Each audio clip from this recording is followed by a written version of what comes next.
Did you know that the first translation of George Orwell's classic novel, Animal Farm, was into Ukrainian? George Orwell even covered part of the cost of publication of the Ukrainian translation of Animal Farm, published at Prometheus, a Ukrainian publishing house in Germany, and he wrote a special preface to the Ukrainian edition. In 1947, American soldiers in the Western occupation zone of Germany stopped a cargo of the several thousand newly printed copies of Animal Farm.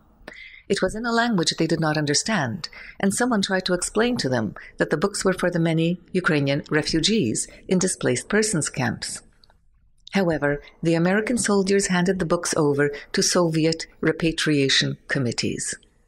The Soviets interpreted Orwell's Animal Farm as propaganda and confiscated them. However, part of the cargo was saved.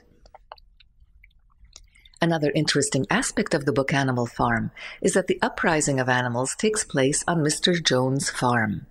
Some assume that Orwell's choice of the name Mr. Jones was no coincidence, but a reminder of Gareth Jones, the first Western reporter to tell the truth about the horror of the famine in Ukraine and Stalin's repressions in the USSR. Orwell later admitted that he had never been to the USSR himself, and his knowledge of how the communist system operated there was based on Gareth Jones' reports and his own experience in Spain.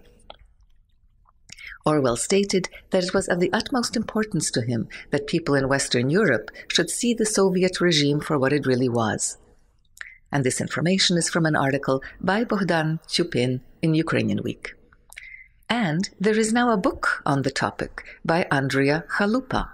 The book's title is Orwell and the Refugees: The Untold Story of Animal Farm.